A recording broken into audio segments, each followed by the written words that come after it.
Welcome in, everybody. Welcome back to Two Spot Monkeys Live.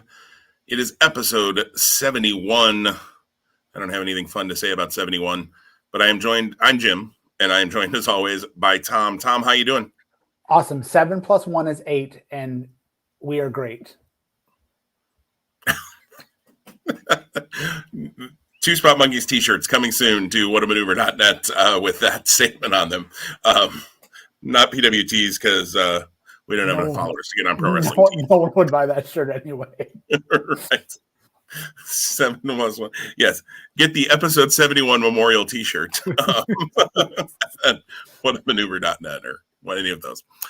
We don't have t-shirts. Maybe someday we'll worry about that, but you know. But we're wearing t-shirts for those of us. One person to buy one. So yeah, and for those of you watching on YouTube, live or on demand, we are wearing shirts. So you're welcome.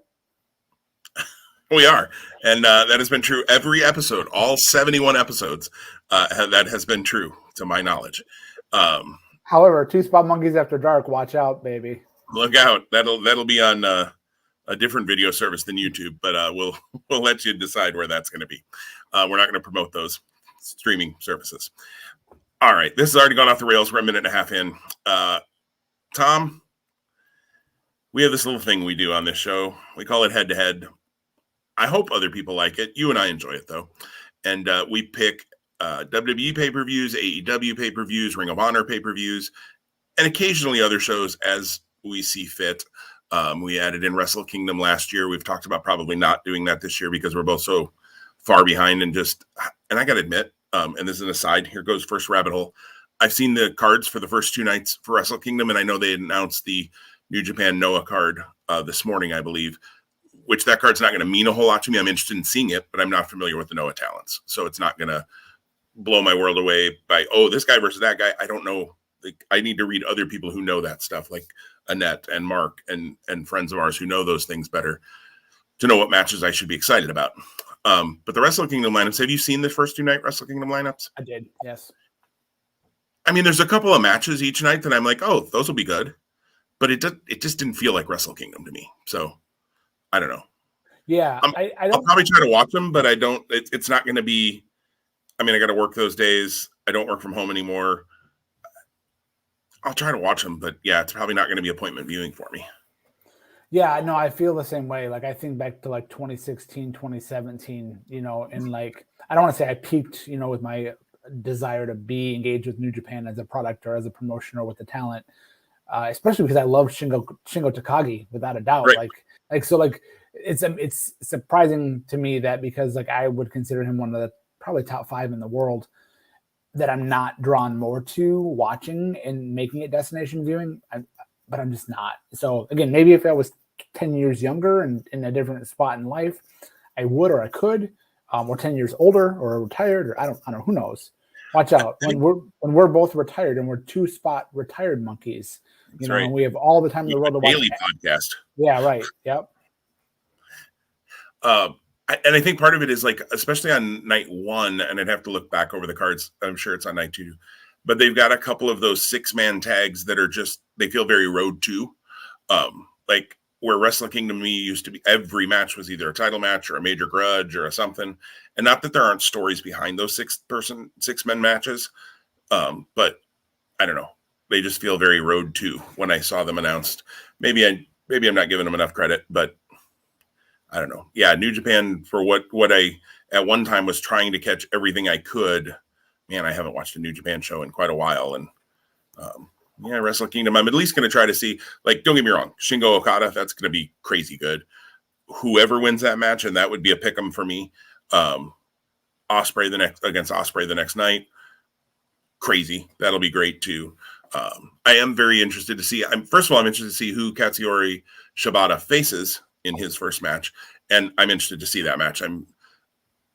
It's going to be kind of like watching Shawn Michaels when he came back to wrestle Triple H after the couple of years that he was off with a back injury, like, or even Kurt Angle after his neck injuries and that. Like, every bump he takes, I think we're all going to be cringing because we're worried about the guy as a human being.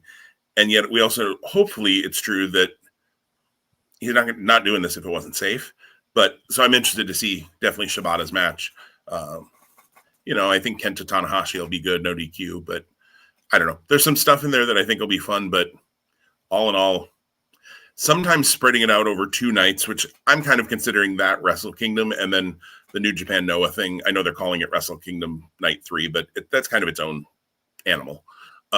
Sometimes spreading over 2 nights, as WrestleMania has shown as well, doesn't necessarily mean you get 2 super cards. So, yeah.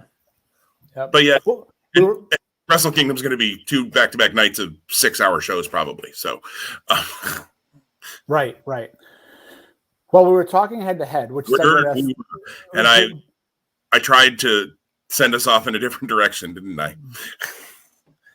Oh, Tom. All right. Well, the thing is, really well. I wanted to talk just to the history of head to head. So, like, obviously, This is episode 71. We launched this podcast as a reignition of a blog that started years ago and then became dormant after, I think we had a good 2.5 year run and a lot of fun. And there were podcast episodes within that. Yep. Yeah. So, way in the much antiquated days of what the podcast was Talk at the time. Shoe. Remember we used to talk shoe on the phone? It was great. I do. Yeah. So we had head in 2020. That's the second time that in the last 24 hours I've referenced the year 2000 as if it was just last year. It's 2020. So we did it in 2020. I think roughly June to December, and which was so 7 months. Or maybe it was July to December. I'm not recalling. I edged you out in that competition by 5 picks, and then we set kind of a precedent as long as we are going to do this, which we have no expiration date as of today, even though Jim tried to hint at it earlier this week because I drafted Keith Lee in our draft for 2022. We do 6 month increments. So we do January to June, and then we do July to December. And as you articulately stated, there are a number of promotions and shows that we pick. I edged you out again in the first half of this calendar year by 4 picks. So you gained 1 on me, but I still came out in the end. And then, as you all know, if you tuned in last week, it was down to the wire for Final Battle. We entered Final Battle last week with identical records, and I was able to edge us into that spot, or myself into that spot, by coming up 1 match greater in picks at War Games. So it brought us to Final Battle, and by the time we were done previewing and picking, we had to go to a tiebreaker as the thing that was the determining factor this year. So, in the first time in the history of our 3 consecutive foyers into this voyage. I don't know what I'm looking for today. First time in 18 months. Yeah. Yep. The first time. So we technically, all of that word misusage by me aside, we ended the second half of 2021 tied with, the records will show 69-24 for both you and I. However, I win the competition by virtue of the main event tiebreaker. Okay, I see what you did. Yep. I had us at 71-24, but we just threw out the 2 matches. That's right. I gave us wins for those because that's how we did it in Fantasy Wrestling League. That's okay. Either way, yes. So yes, we came down to the tiebreaker. And I'll tell the story. So when we were on this podcast last week, we made our tiebreaker picks, which was the main event, the bell-to-bell time of the main event. Which we didn't know what it was at that time. It came out later that day after we recorded. Right. And it was one of the things that I had thrown out as an option. It was Jonathan Gresham and Jay Lethal. It ended up being for the Ring of Honor World title. There was a lot of confusion about whether it was or it wasn't. And then it was for the original Ring of Honor World title. And so at first I thought, well, that's not the actual title. It's a, placeholder or just a name. But then if you look at Ring of Honor's website, and I got to believe they're going to be the authority on this. Jonathan Gresham is listed as the Ring of Honor World Champion. There is no mention of Bandito as the Ring of Honor World Champion. And I love that belt. I've always that has always been my favorite belt. And I know people will talk about the how it was created as kind of an homage to the UWF title from I think it was Mid-South Bill Watts era. Yep. I fell in love with Ring of Honor in 2002. I was at the first show. Between 2002 and 2007, I think I went to 60 shows, maybe 50, some insane number. The fact that my marriage survived that my finances survived that, are not hyperbole. That's very much true. I had a very young and forgiving wife. And we were young in our youth, being a young married couple as well. So certainly couldn't do that today as a grown man, as a more mature man with more responsibilities. But the opportunity was there. So that's the title I fell in love with. So the fact that that's the last title, perhaps, that will ever be held by what is the Ring of Honor World Champion holds a special place in my heart. I hated it when they transitioned away from that belt. As the iterations of Ring of Honor changed over the years. So, yeah. Sorry. Again, you're going to probably get a lot of spiraling today from Two Spot Monkeys Live. And we're on topic, but we're also not on topic. No, and I'm with you. That was the belt. I followed Ring of Honor from day one. The first show I went to was Reborn Stage 2 in Chicago Ridge, which was a couple of years in. That was right after the whole TNA pulling everybody because of the Rob Feinstein fiasco. And I apologize for even giving him a moment of name recognition on our podcast. That'll be the last time I make that mistake. So that was my first live show. And then you went to 60 shows in those first few years.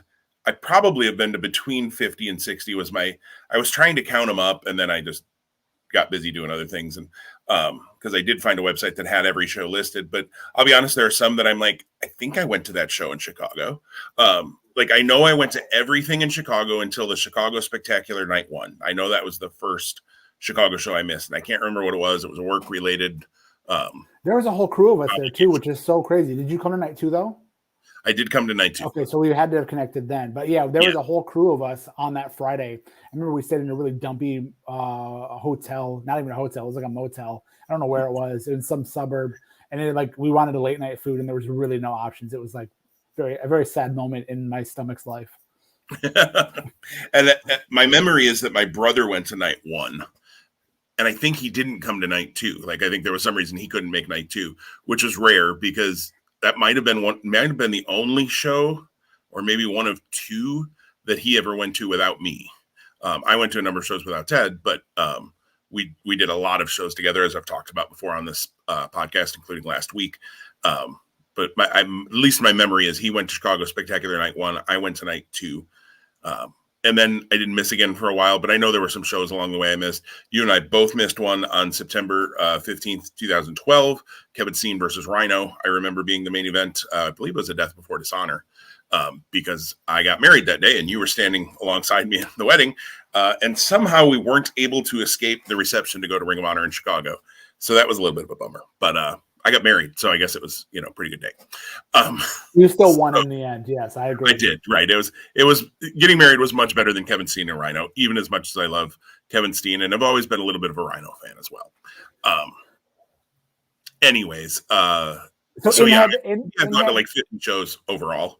Yeah. And so in head-to-head, we have part of our wager is, we put something on the line. And that's something, going back to 2020, was an action figure. I got an awesome Kyle O'Reilly Elite action figure out of that. So that was cool. When I won earlier this year, nothing was scratching my itch at the time.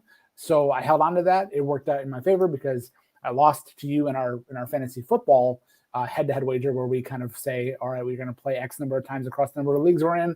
Whoever comes out with the most wins will follow the same precedent of T-shirt, action figure, what have you. And you won. So we kind of just said, let's call it a wash. And that worked out well. But now, since I've won here, I'm definitely not going to sit on my laurels, and I'm going to definitely cash in. I teased you earlier in the week before we talked about what our topics for today were. And I said 3 things. I said 3 things came to mind when I thought about the paying off of this wager. And it was Bronson Reed, it was AEW, and it was the Octopus. And so in reverse order, I'll go. I wanted really to honor Jonathan Gresham's win. The fact that he, by virtue of being in the main event and coming in way under the tiebreaker points and helping me secure this victory. I wanted some Jonathan Gresham merch. There's only, I think, 4 shirts available on Pro Wrestling Tees. They're all black shirts. Not the biggest fan of black shirts, which will be ironic when I get to my next comment. So I reached out to him on Twitter and just complimented him on what I thought was a really good match on Saturday. And we'll talk more about Final Battle here in the next few moments.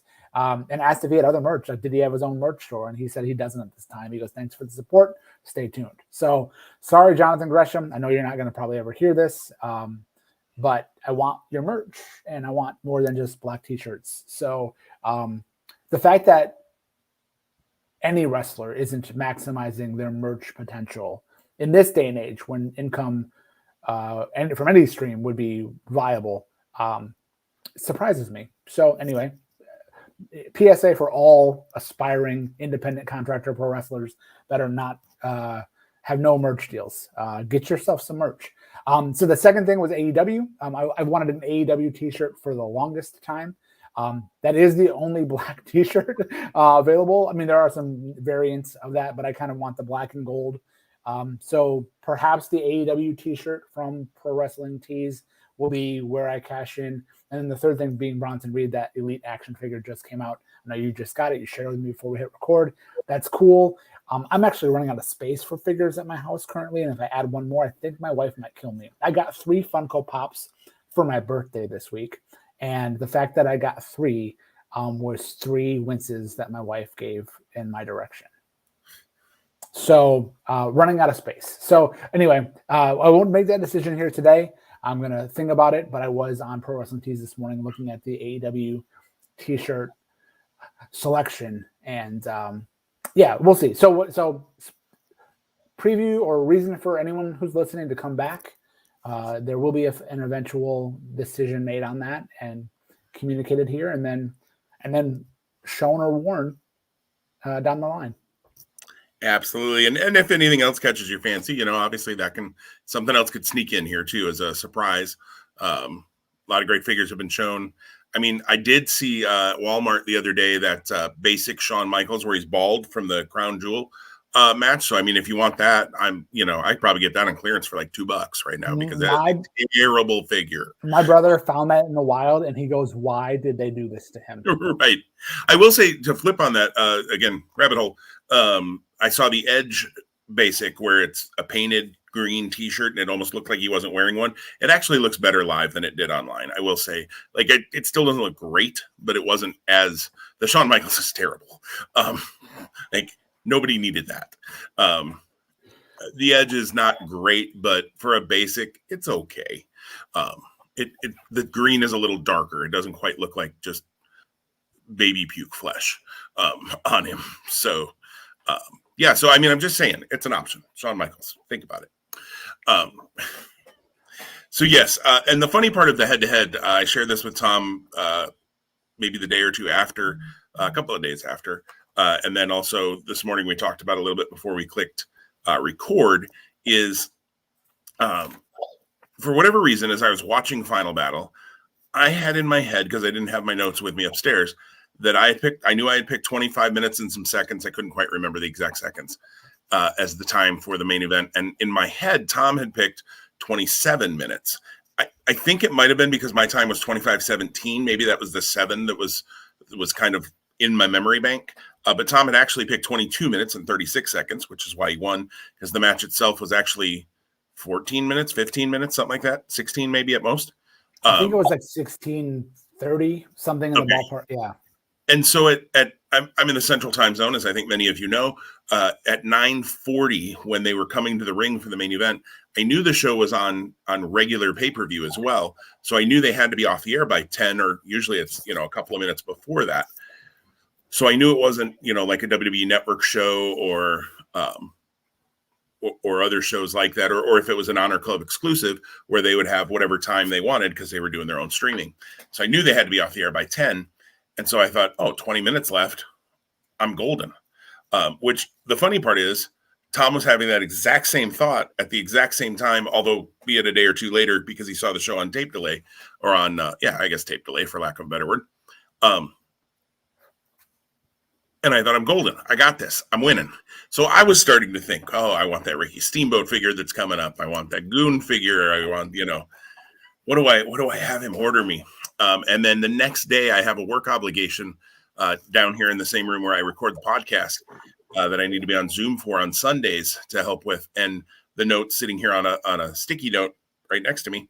And I looked down at it and went, son of a, he picked 22, not 27. I lost. So I had about 10 hours where I thought I had won the competition, and then learned that no, sadly, I had lost.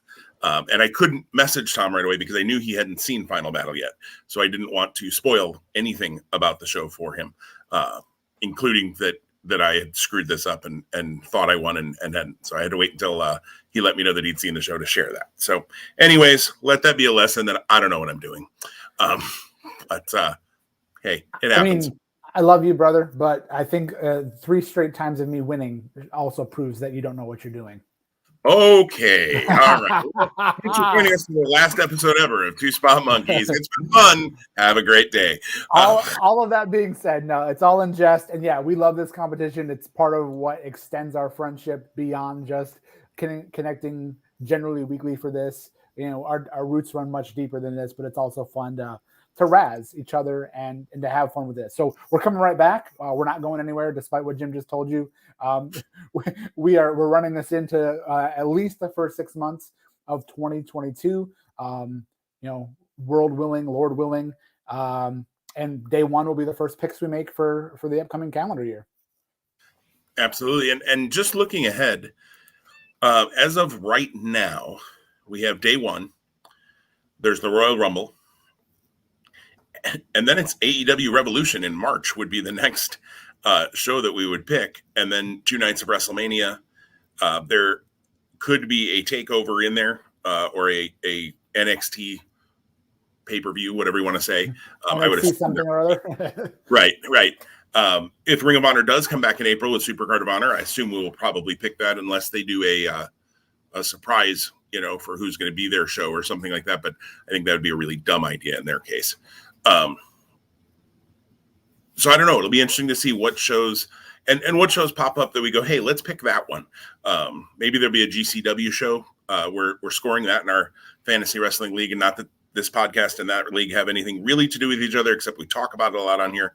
But because we'll be paying a little more attention probably to GCW this year, I think it's very possible, A, that we may talk about them a little more on this show, and B, that we may maybe we'll pick one of their shows one time to maybe the Hammerstein. That's the end of January. We'll see the card they announced. That's a big one coming for him. I don't know. We always reserve the right to throw a show in or throw a show out too if we don't. If it's just doesn't make any sense, or if WWE doesn't bother to announce anything, until a day before, like they've done before. So it'll be interesting to see what we end up picking. I think we'll definitely want to try to find something in that February time frame if we can, but if not, if there's nothing that makes sense, that'll be fine too. So day one will be the first picks. Just a schedule note, we'll talk about this probably at the end too. We're going to take next week off for Christmas, and then we will hopefully, the plan is sometime on December 30th to record for day one. That's the current plan, subject to change, obviously with the holidays, Tom's kids being home, that sort of thing. I'm traveling some. We gotta make schedules align, but we're tentatively looking at the 30th and hoping that'll work to make those day one picks and talk about some other fun stuff as we wrap up the year too. So, but let's talk about before we get to that. So Tom, congratulations on your 3rd straight head-to-head win. At least I'm better than you in fantasy football. That's all I can say. Thanks, brother. Yeah, absolutely. And you sure are. You've had a heck of a run in fantasy football this year. So you've actually driven me from fantasy football. So let the record show. Well, not totally. I mean, we have agreed there are still some leagues we're playing in against each other. So, yeah. So head-to-head picks. I don't know. Maybe I try to apply not enough logic or too much logic, or I don't know. Something's got to give. But at least this year I tied you. So this season we pulled even. Logic is a good segue to talk about Ring of Honor's results, and I'm just going to run down the card, and I'm going to run down the order and the outcome, and then I think we can just have a free for all conversation on what we saw, what we felt, and what we think maybe going forward. So Ring of Honor, Final Battle, End of an Era, December 11th, 2021 from Baltimore, Maryland. Hour one, which was free, saw the Righteous win the Ring of Honor 6-man titles from Shane Taylor Promotions, which were Soldiers of Savagery and O'Shea Edwards in place of Shane Taylor. Bandido then was officially stripped of the Ring of Honor World title by way of them announcing that the Ring of Honor World title would be decided in the match that was announced on Friday, the 10th, between Jonathan Gresham and Jay Lethal. Jay Lethal being loaned, for lack of a better term, by AEW in this spot. Angelina Love, Mandy Leon, and Miranda Alizé defeated Chelsea Green, Allison Kay, and Marty Bell. So that was the first pick and the only pick that we got wrong on our pick'ems. We did not have the Allure and Miranda winning. Then the 10-person tag happened. Okay, we talked about that. And again, it's one of those things where you probably shouldn't have expectations because you're bound to be let down. Beer City Bruiser, Brian Malonis, Flip Gordon, PJ Black, and Cheeseburger defeated Max the Impaler, Will Ferrara, Demonic Flamita, LSG, and Sledge. And that wrapped out the free hour one. Pay-per-view started with Dragon Lee defeating Ray Orris. Rhett Titus won the World TV title over Dalton Castle, Joe Hendry, and Silas Young, pinning Silas Young. So the champion was not pinned. I always have a problem with that. We'll talk probably a little bit more about that in this or not. Pure match next. Josh Woods defeated Brian Johnson to retain. Fight Without Honor, Shane Taylor and Kenny King had a great battle. Very scary moment with a package pile driver on the ladder where the Ring of Honor ring crew guys didn't do them any favors by trying to stabilize the ladder. But Shane Taylor got the win in the end there. And there was a great opportunity after that match where they had all of the African-American wrestlers in the ring, and they did a kind of a salute to honor, the progress that they've made collectively, but also individually.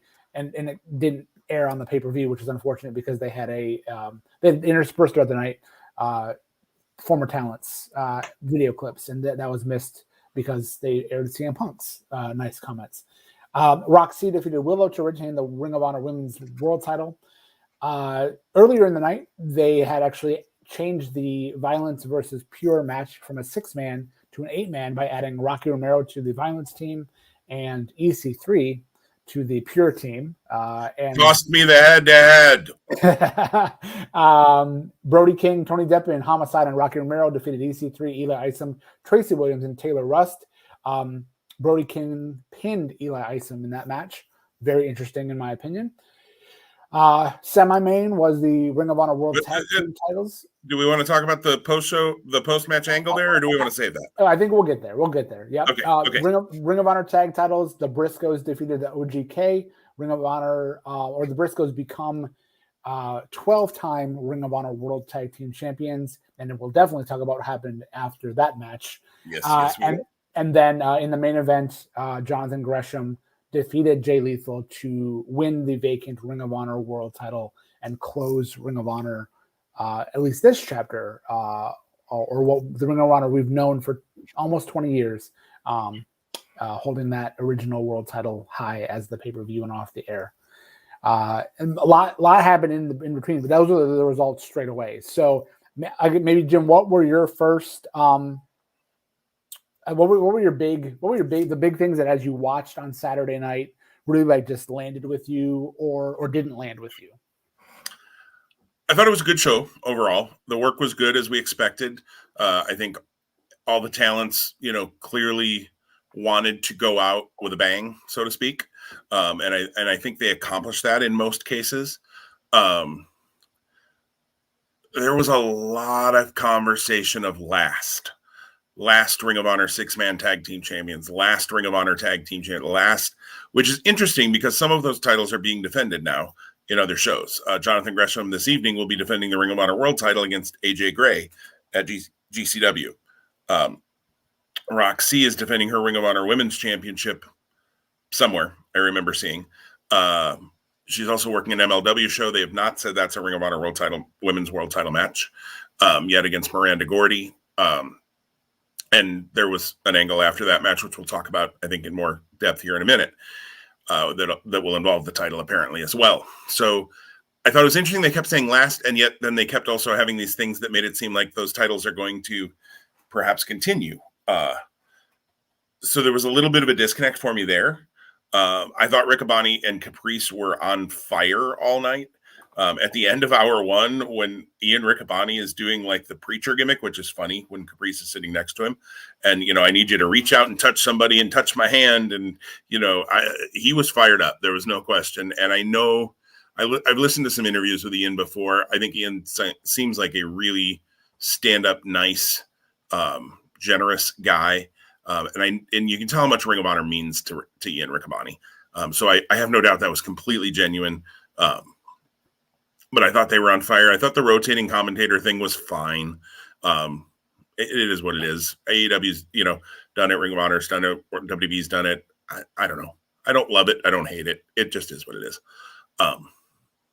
So yeah, without going into the specifics yet, I thought it was a good show. I thought it was as fitting as could be. Of course, would I have loved to see Bryan Danielson be the one from AEW that came in? Sure. But like we talked about, he had the big match coming up with Paige on Wednesday. You're not going to risk him for that. So I did think it was really neat though too, and maybe this is getting specific. I liked the comments from former Ring of Honor talents. Wish we could have had some WWE ones in there. Obviously, we knew that wasn't going to happen. Wish we could have had Gabe Sapolsky in there. Again, WWE wasn't going to happen. So kudos to Tony Khan for a couple of different things, but Jay Lethal and some others, but also for the comments that AEW, I would assume, use their own production equipment to put together and videotape for Paige and Cole and the Bucks. And now we saw later on Week by Week, Cody and Christopher Daniels and some others, BJ Whitmer, some others. I thought that was a nice touch. I thought it was really nice. And was impressed with who they all had doing it.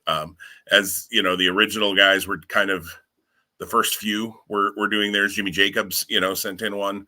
I thought, man, it'd be really cool if we had Punk and Danielson. And then once we had Punk, I knew Danielson would be the last one. It just seemed to make sense. So I thought that was cool. What was your feeling? Well, just on that really quick, if you hadn't yet seen Ring of Honor Week by Week yet, there's more. And that's what I meant by Cody and Daniels and yeah. That was really good too. The Cabana one was really nice. If you haven't had a chance to watch or hear that yet, I have. I thought overall, I was able to watch hour one on Saturday night, and then I kind of just ceased like being on social media the rest of the night just to not be spoiled, because I had intended and I was successful in watching this throughout the day on Monday, which happened to be my birthday. Really, really good. Like from an in-ring standpoint, the entire night really was solid.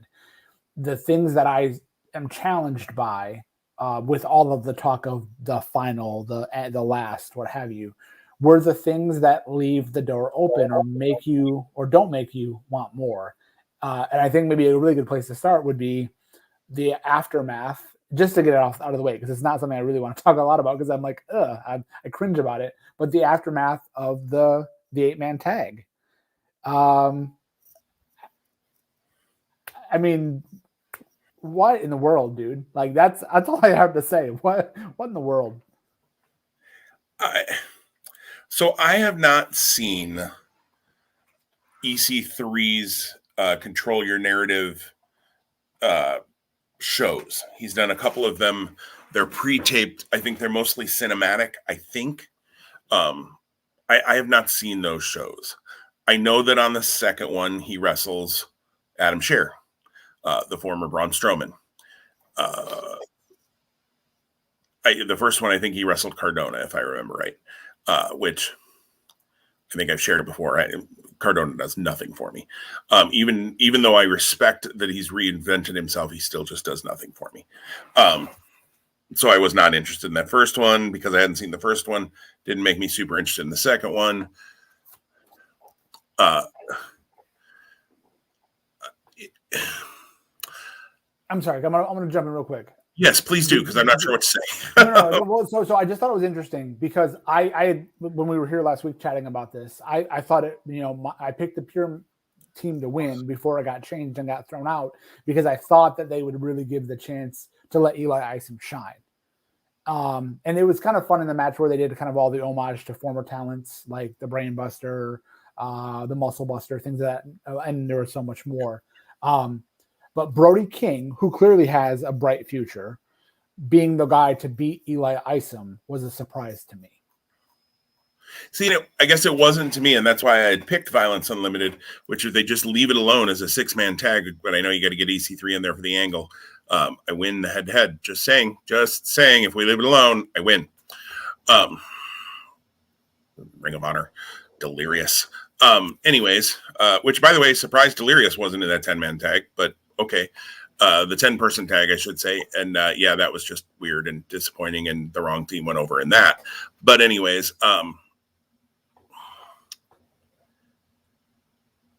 I guess it wasn't a surprise because I feel like Brody King, if they can bring him back in April, will again be at the top of the card for Ring of Honor. Now, I don't know that he's going to be available by April personally, and we've talked about that. I understood your line of thinking because I think it's much more likely that Eli Isom is available, given that they were going to this angle of EC3 wanting them to, control their narrative and unleash what's inside of each of those three gentlemen, which the whole Brian Johnson and Dak Draper thing coming down out of nowhere without being called down was very odd. Like, why are these two guys the random two that come down? Yeah, it was. So yeah, so whatever EC3's group is going to be called. So it's him, it's Titan, which is the former Braun Strowman, Wesley Blake. Yes. And then someone which is else. Weston Blake now. Okay, So and then some guy who they couldn't even identify. But do you know who that was? Have you read anything about that? I've seen a name. It starts with an R, and it's just a single name that they called him. I'll see if I can find it. But yeah. So anyhow, it's a group, and they make a pretty big statement against Eli Isom, Dak Draper.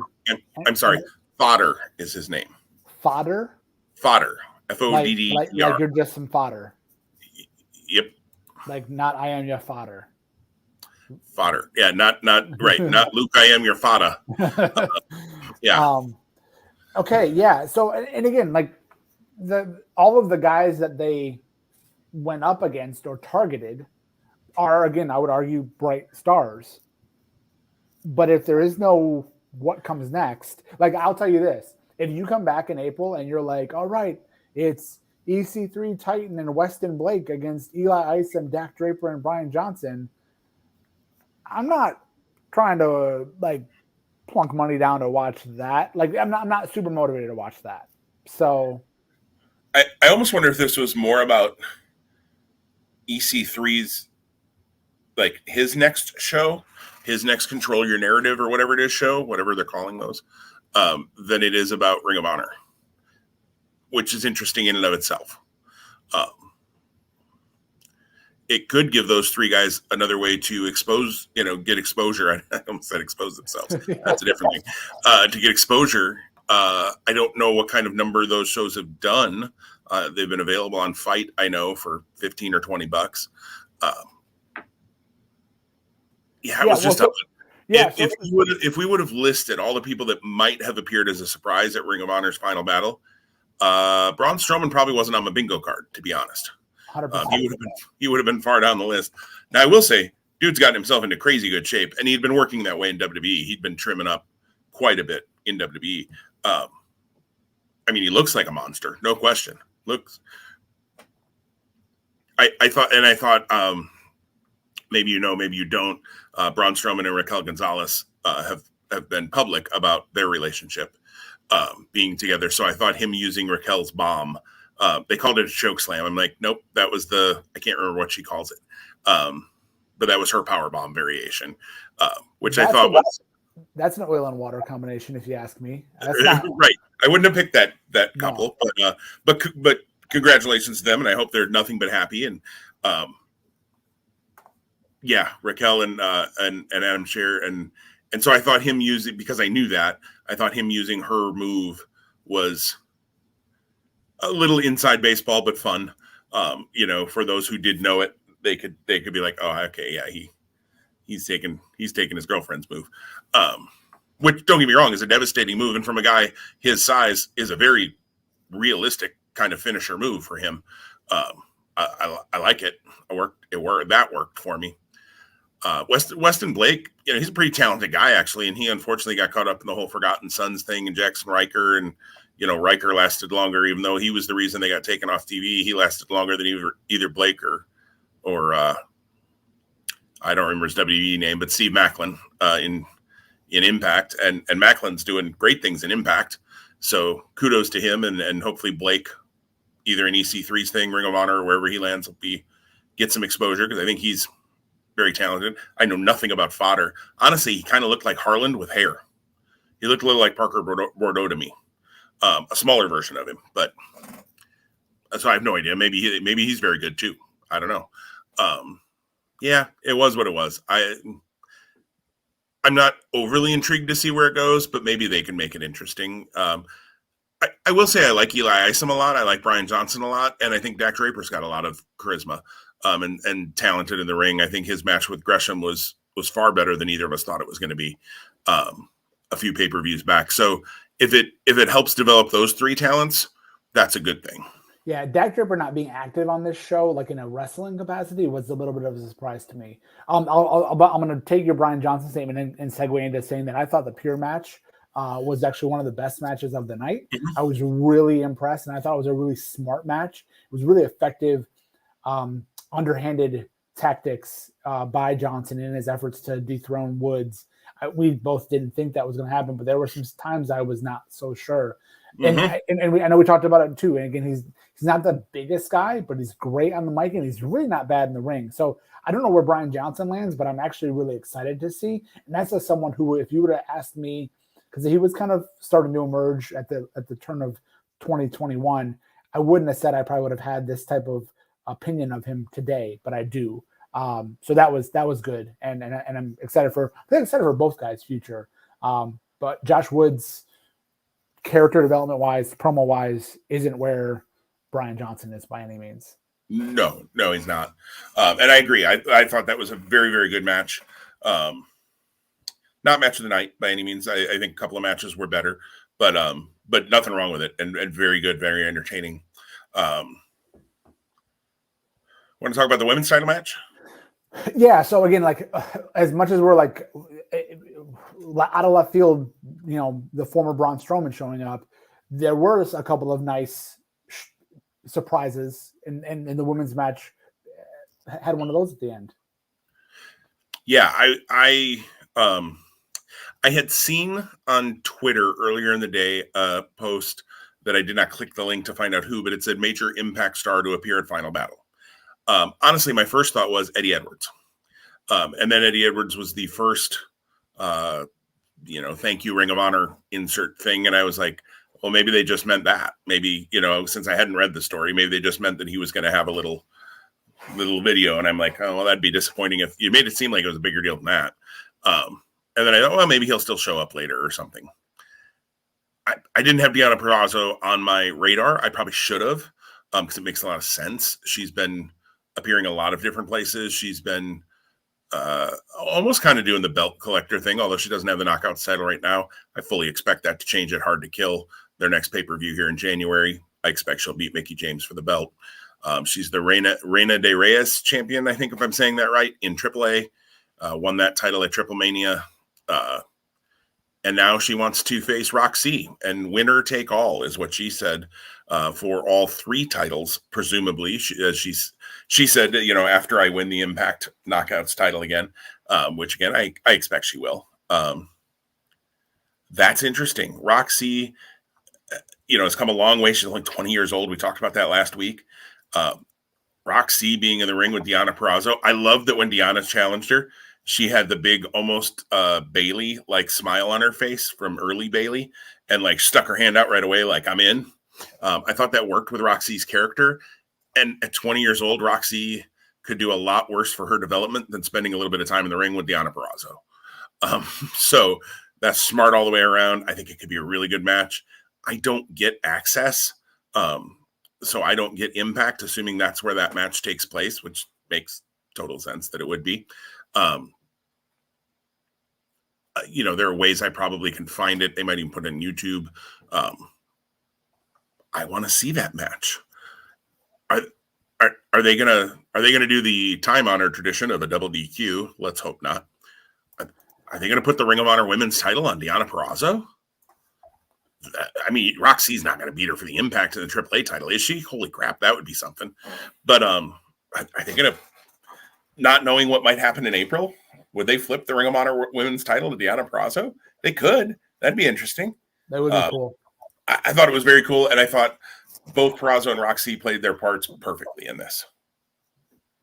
Yeah, I thought the match was fine. It didn't really stand out. It was more about the after effect. And yeah, that interaction was really strong. So again, who knows what comes next, but that's like, whether you're a fan of Roxy, whether you're a fan of Ring of Honor, whether you're a fan of Impact or Deonna Purrazzo, whatever, like it gives you something to go, okay, now I definitely want to pay a little bit more attention to this.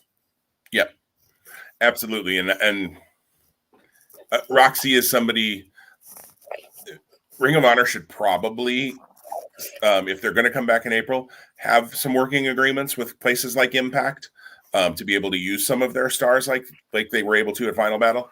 If they can work it with AEW, obviously that would be huge for them as well, to get some of their folks on that show.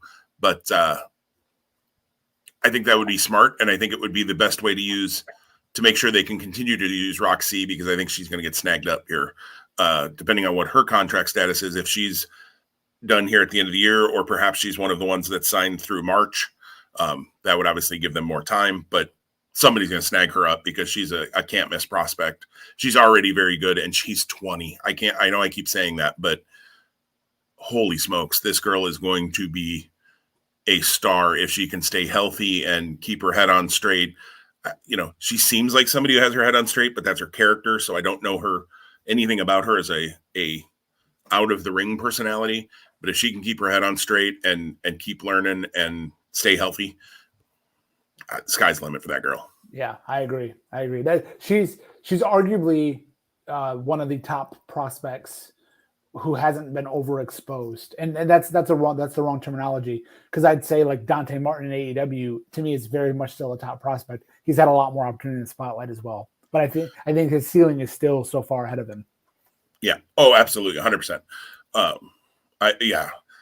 If we had to, and I will talk about this maybe first of the year, we probably won't have time on the 30th, but we talk about Rookie of the Year, and I always look at Rookie of the Year as anybody who is newer in the business, and I've become aware of more this year, is kind of where I look at Rookie of the Year. I realize they might not be a rookie. And I know I was aware of Dante Martin when he's Airwolf in the past, but obviously I think he's made huge jumps. He'd be in the most improved category too. But Roxy, Dante Martin, boy, those would be a couple of people for newcomer of the year, maybe, if we wanted to talk about it that way, that I think would be top of the list for those. So we skipped over the Fight Without Honor. I think you summed it up well, though, when you talked about it in the results. Crazy good match. And I'm a little disappointed that they didn't get that. I know they showed it on YouTube afterwards, or we've seen fan video of it, but the kind of salute to the progress of African-American wrestlers. I think the fact that they had two African-American wrestlers in the main event of the final show was, and even before the unfortunate COVID news, it was two people of color, or, non-Caucasians, who were going to be in that main event. I think and they didn't make a big deal about it as that, which is good, because I don't want it just called out for that reason. Because then it seems like the only reason they book that match is for that reason. And obviously that's not it. Jonathan Gresham and Bandito deserved that main event. Jay Lethal was a good substitute. Much like, when Sasha and Bianca had their match, and all of the things that came with that, and all of the firsts that were accomplished with that. It wasn't like it was only booked for that reason. Sasha and Bianca deserved it. So I don't ever want to overlook the accomplishments of the athletes either. But the salute that they did at the end, and the kind of nod to those things, I thought was really cool. And I just wish that could have aired on the pay-per-view, but I did feel like the timing on this pay-per-view was a little bit off. They were running long on some things. And I don't know which things ran long, but I especially felt that at the end, and we'll talk about that in the main event when we get there. But I felt like the match didn't end abruptly, but the show ended abruptly after. Like they didn't have much time. It wasn't quite the all-in level where it was like 1, 2, 3, we got to go. Thank you, bye. But it felt to me like things had run over, and they had to shorten some things at the end there. And that may have been the case here too with the aftermath of that match. So I get it. It happens. It's live TV. Just wish it could have aired. But yeah, and it would appear that Kenny King was embraced by Shane Taylor Promotions after the match. So if there's anything, again, future story-wise. Correct me if I'm wrong. That was Shane Taylor's jersey that he put on Kenny King, right? I didn't see. I read a thing that said it was Kenny King's jersey, but I think it was an STP jersey. Yeah, I didn't pay enough attention to what was on it. I thought it was kind of like Shane Taylor apparel, right? So, yeah, and I'm not saying necessarily Kenny King's a member of STP going forward, although I think that'd be a better fit than LFI personally for him, and not just because of ethnicities. I just think he fits. I think his character would fit better in there. But you also can't. If everybody comes back, you can't.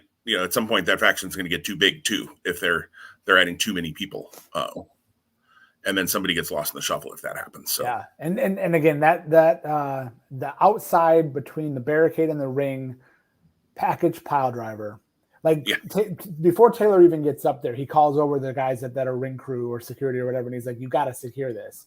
And then he gets ready to do that move, and like the dude facing the camera closest to the screen kind of pushes up on the ladder and then bails. And like in doing that, it like really causes the chaos that ensued. So again, thankfully, it appeared that they weren't hurt beyond the normal tumble that would cause there. But that could have been a whole lot worse. Yeah, and we had some friends sitting right there in the front row, and they got the heck out of Dodge, which was smart. I think Shane Taylor may have even said move. He kind of put his head over the barricade as he was starting to set that up, and I think he may have, kind of under his breath said move. Maybe he didn't, maybe he did, but I also know that the people there are seasoned wrestling attendees and knew. Get out of the way. You don't want to have take home wrestler night because that's what would have happened. So then let's go to that. We've talked about the Brody King, the 8-man tag. So let's talk about that tag title match. Crazy good match to start with before we get to the aftermath, which is a whole different thing. Crazy good tag team match. Yeah, I was convinced a couple times that the Briscoes weren't winning. Like after all of the kickouts on all of the finishers. And again, I know that there is some dissenting opinion that sometimes that's done way too much. I didn't feel that was the case here. I thought it was very appropriate. It felt right. It didn't feel forced. It felt organic and natural. And for a match that I on paper was like, I know it'll be good, but I just can't get excited. And forgive me, Matt Taven and Mike Bennett, you're the reason why. It delivered big time. It delivered big time. The move where it was Flight of the Conchords Doomsday Device when Taven hit Briscoe on the outside, that was insane. It was. When I saw him set it up, I'm like, no, and then he did it, and it worked, and it looked great and crazy. I would very different because of the situations.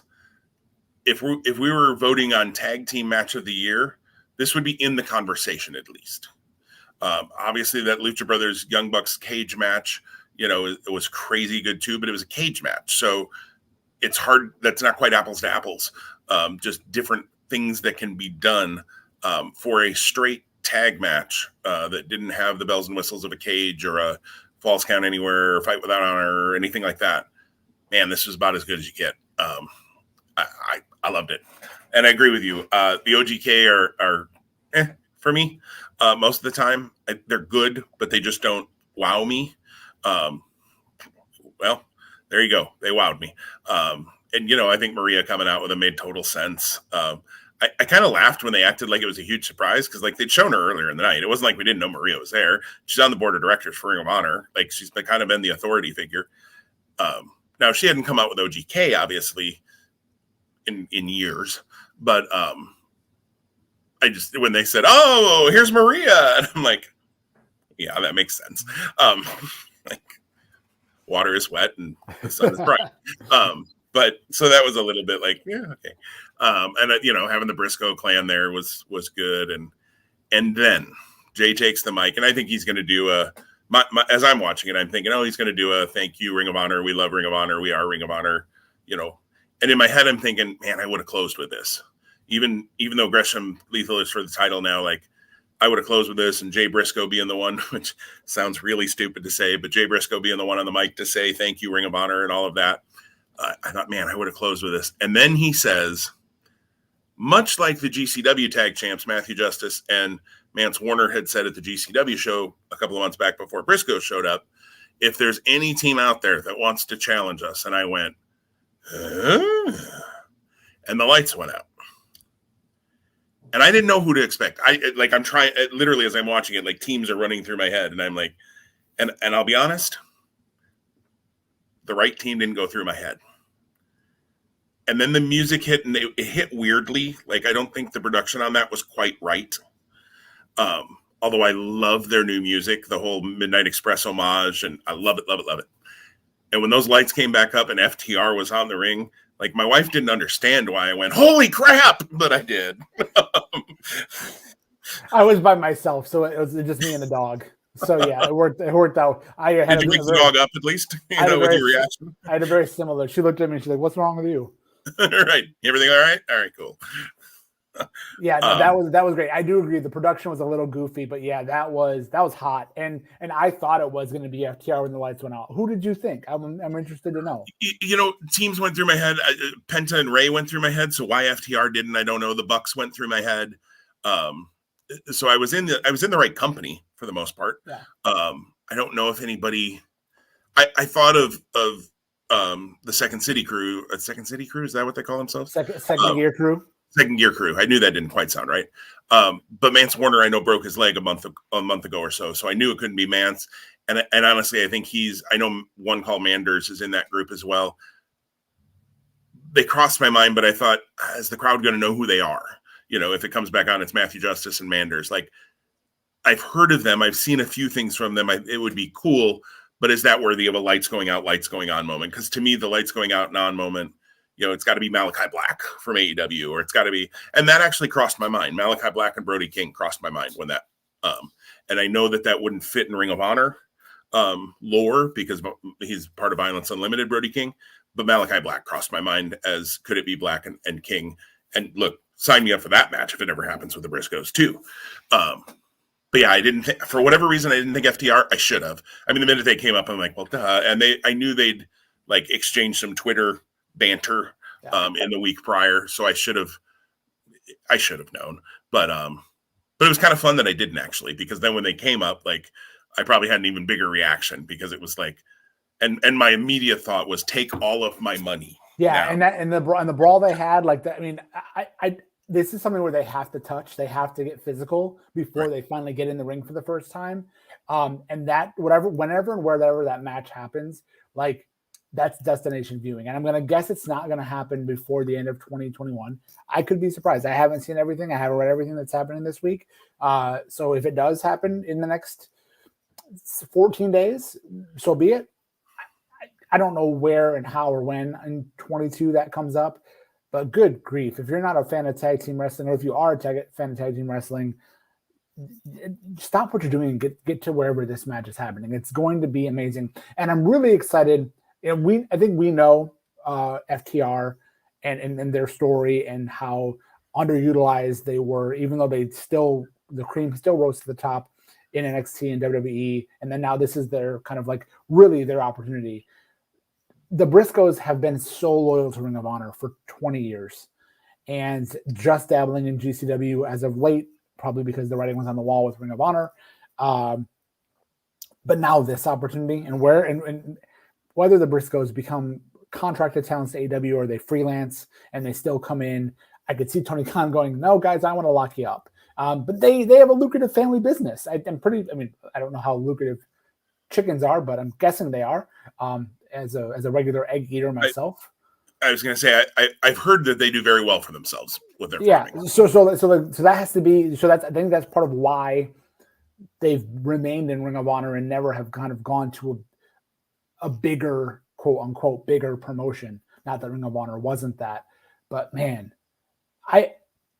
they can do so much. They really can. They have the opportunity here to do more than just a single dream match. And it's going to be, and then my point in all of that, and I've walked it and talked around it, people are going to see the Briscoes that probably have never had before.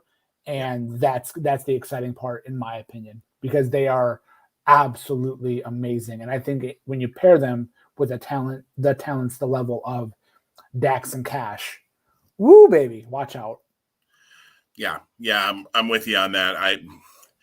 When I said, I'm in wherever this happens, our friend Blake commented and said, do you even go to wrestling shows anymore? Which, ouch, a little bit, Blake. Thank you.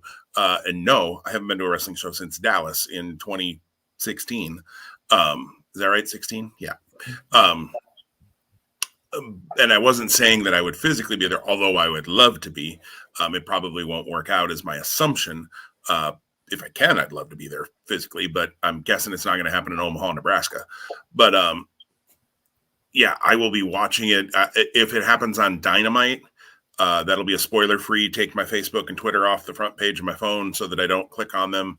If it happens at Battle of the Belts, which I know you've said, I think that makes a lot of sense. That's a Saturday, I believe. If I don't have anything going on, I will be watching that show live. If I do have something going on, again, I'll go spoiler free until I can watch it later that night or on Sunday. If it's a pay-per-view, I'm getting it. Yep. However you're going to show it to me, Tony, because it's going to happen in AEW. Let's be honest. Don't get me wrong. GCW would love to book it for the Hammerstein, but it's going to happen in AEW. So sign me up. I'm watching. Yep, absolutely. And then we had the main event. I think we've talked, I don't know if there's much more to say about that than it was a good match and it was a fitting end. And Jonathan Gresham is the Ring of Honor World Champion. Moving forward makes sense. He's been very clear that if Ring of Honor comes back, he is loyal to Ring of Honor. So I don't think we're going to see him signing exclusively anyways with AEW or anybody else unless there's an official announcement made that Ring of Honor is not coming back.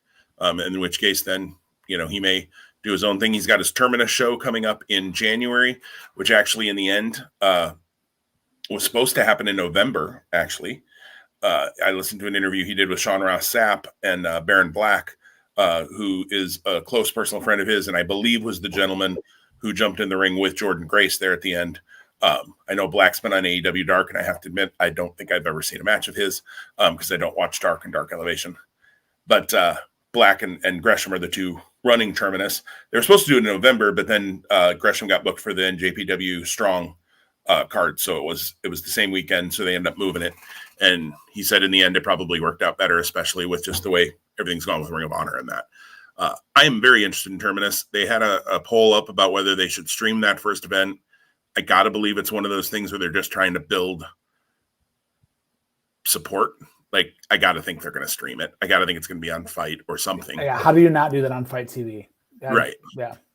And if they do, I most likely will purchase that show because I'm very interested to see how they do it. There's a few people on the show that I'm like, a couple of people I don't know, so I'm interested to see them. A couple of people that, okay, I mean, they're using Joe Keys and Dante Caballero and some of the dojo guys.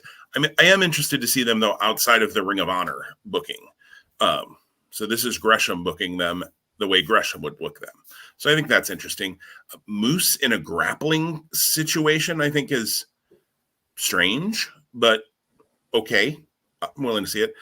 And you got to think the main event of Terminus 1 is Jonathan Gresham and Bandito for the Ring of Honor World title, right? You have to think. They're both on the show. They got to do it. Well, I should say if Bandito's available. I know he's been announced, but unfortunately I did see that he had to cancel off the GCW shows due to illness, so I assume that's still related to his COVID test. So get well soon, Bandito. You know, I don't know if that just means he's been testing positive still, or if he's having symptoms and not feeling well. Whatever that means for him, get better soon, buddy. We want to see you back in the ring, and but we want you well as a human being.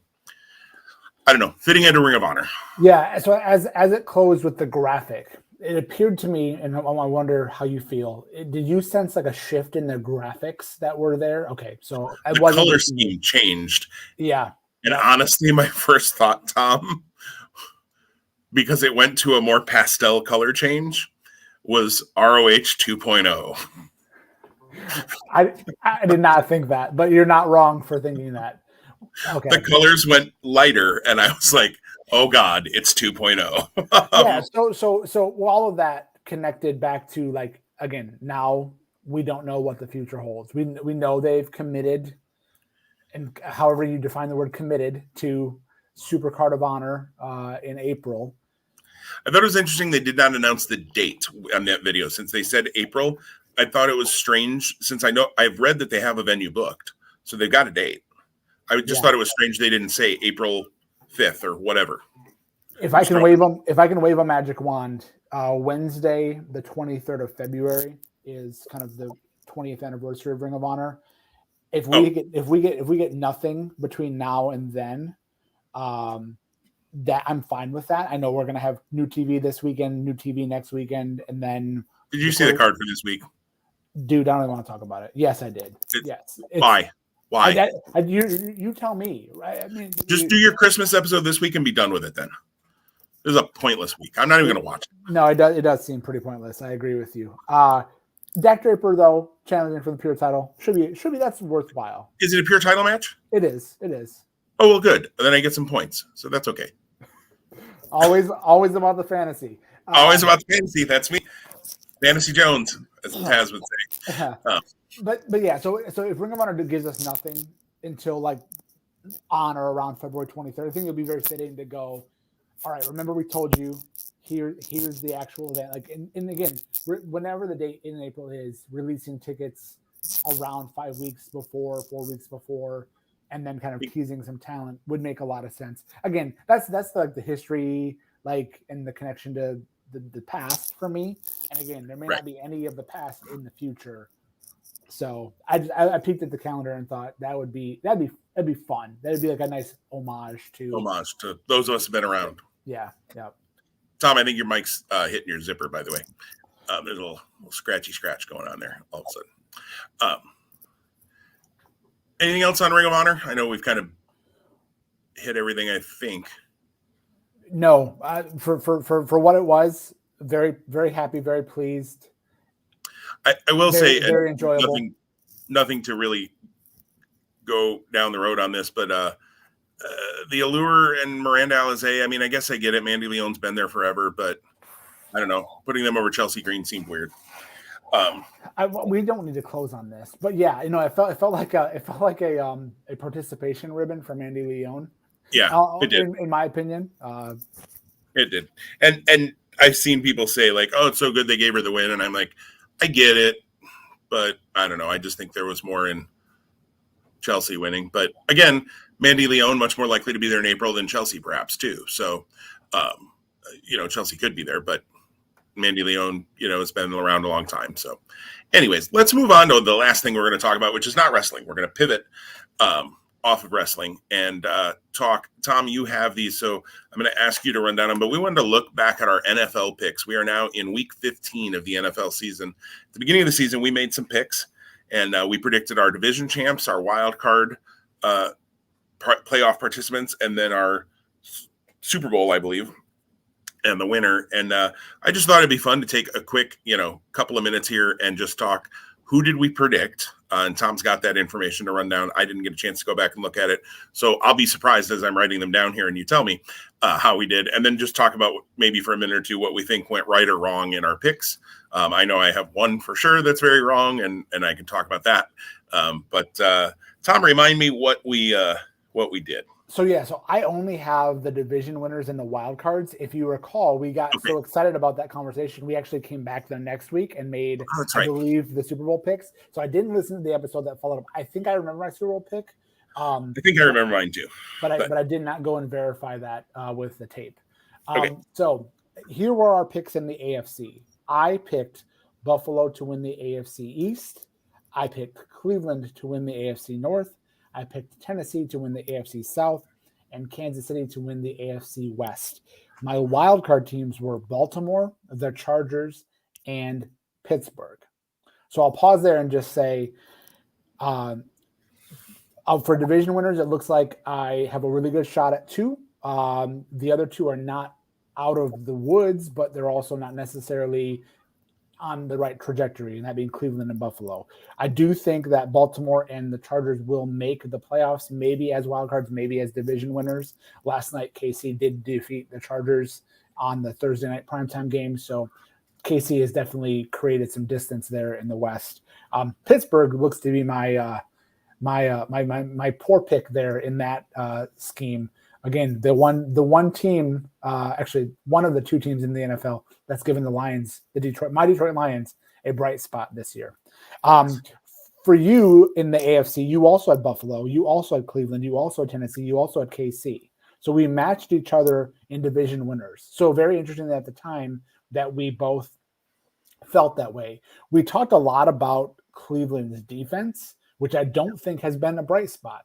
I also don't really played the Bears, but yeah. I also think that when we picked Tennessee, we didn't imagine Derrick Henry being hurt, and they've also lost Julio Jones at times, who's back now, and they've lost AJ Brown, who will probably return Christmas weekend. Your wild cards were Baltimore, the Chargers, and Miami, and I think you have a really good shot at all those 3 teams still having a shot to make it in. Miami's problem is going to be New England. Yep. Neither of us had New England in there. New England has again shown that they are the class of the division and the league. Talk about good coaching with a rookie quarterback and what can happen. I got a problem in Chicago that we've got a problem that New England doesn't have because they got a good coach. Yeah. So yeah, we both really didn't speak much about New England at all during our picks, and so that was probably our biggest miss. You did have some good comments about the Colts and about whether or not Carson Wentz could or could not show up. You did note the stunning year that Jonathan Taylor is having. So great prediction of you in that regard. And I think you have him in a couple of fantasy leagues, which is also returning some dividend there. On the NFC side of things, I have Dallas, Green Bay, Tampa Bay, and the Los Angeles Rams as division winners. My wild cards, Arizona, Seattle, and Washington. You had Washington as the NFC East winner, Green Bay, Tampa Bay, and then Seattle as the NFC West winner. Then your wild cards were the Niners, Dallas, and Chicago. So I'm looking a little bit better than you in the NFC, but it's also a big, like we had some pretty big swings and misses.